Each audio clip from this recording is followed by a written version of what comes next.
So I've got these three Suzanne heads here, and I have my high def shading turned on, so we get the cool ambient occlusion and buffer shadows and stuff. Well, right now all these heads look pretty normal, but if I click on the first one and then click open the shape keys menu and then pull this value up, we'll see some interesting changes happen to each of our Suzanne heads. So if I adjust this value here, we can control the mouth.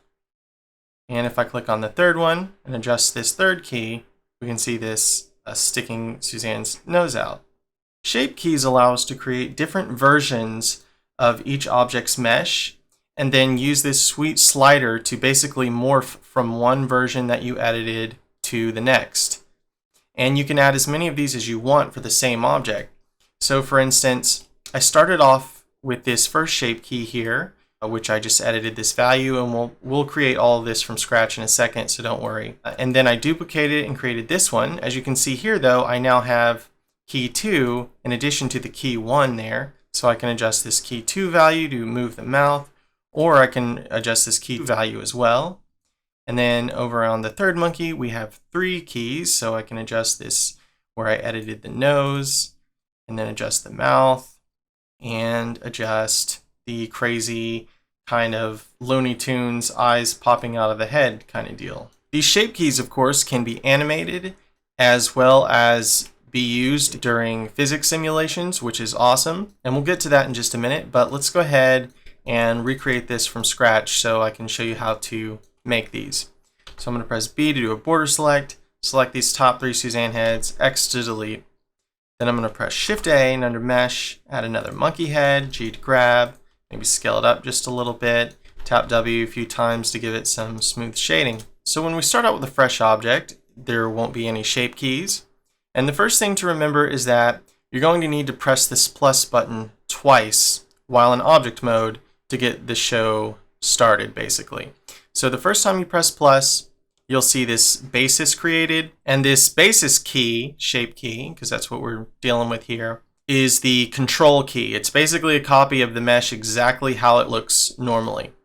So then you immediately press it again, and you'll get your first actual key, and anything you add after that will be keys. So you always want to press the plus sign until you see basis, and then press it again until you see key, and then you can begin doing stuff. So now that we see key on here, this key 1, you can immediately press Tab to go into edit mode. Now any changes you make to your mesh whilst this particular key is highlighted will only be reflected afterwards in object mode when you adjust this value.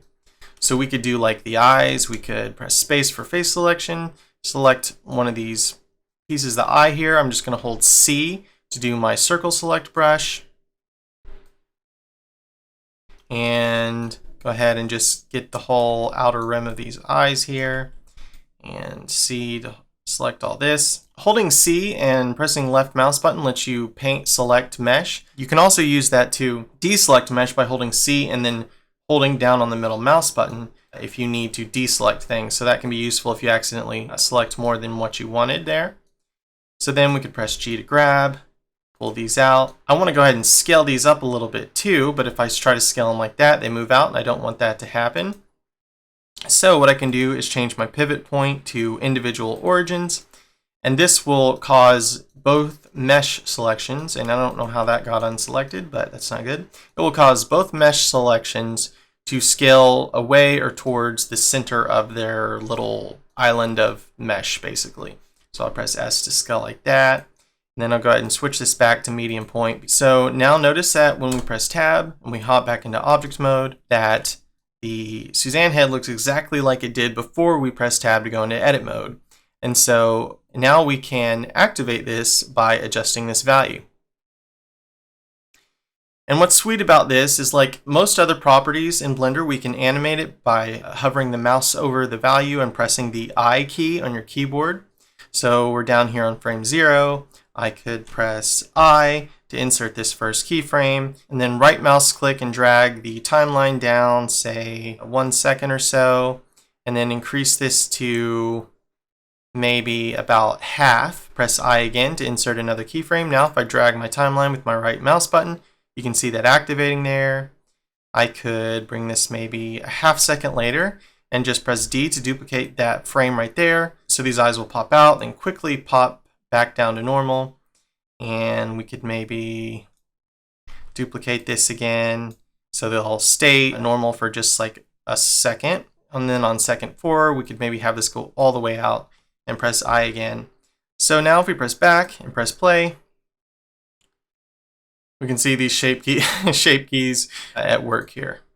A really good idea after creating these shape keys is to go ahead and rename them so you remember what their function is. So we could rename this first one Wacky Eyes or something like that. And then that way we just, remember it a little better.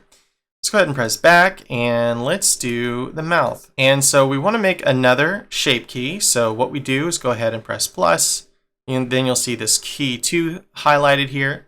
Then you just immediately press tab to go into edit mode, begin editing that new key you just added.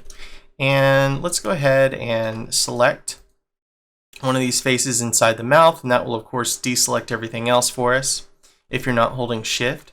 Then I'm going to hold C again to do my circle paint selection and just paint the inside of this mouth here to get that all selected there. If we try to scale that up a little bit, we can't scale it up very big before it starts kind of running into this other bits of mesh here. So let's scale that down and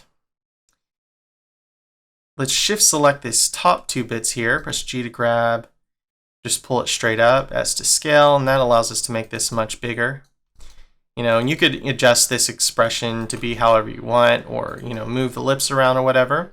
We've also got this nice proportional editing button we can use for more organic editing for these kind of situations. So for instance, if I press enable and I were to click on here, I could press S to scale, and you'll see this huge circle thing pop up around. That's because proportional editing is on. But if I scroll my mouse wheel down, its area of affecting will go smaller, and if I scroll it back up, it will get bigger. So we could do something cheeky like this with maybe like a little side smile or something like that.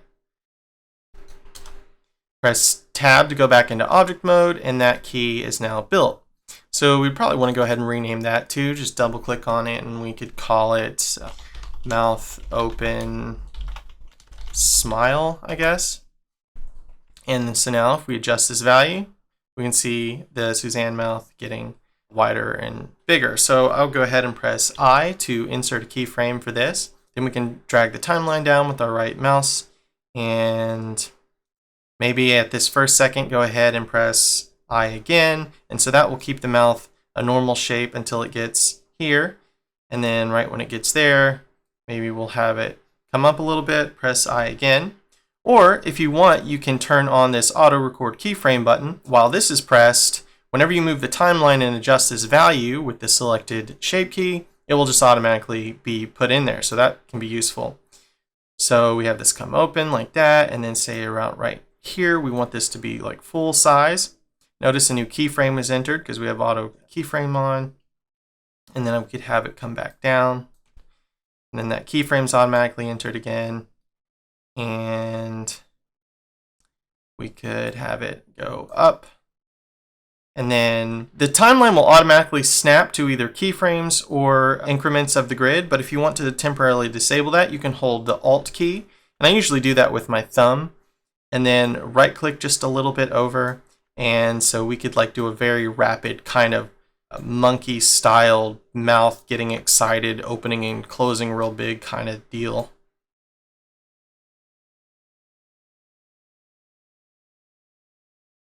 And just make it real big there. Okay, so if we press back and press play, there we see Suzanne getting a bit excited. So yeah, you could definitely spend time adjusting this. And if you want more control for editing these shape keys, down here where it says dope sheet, you can switch this to shape key editor.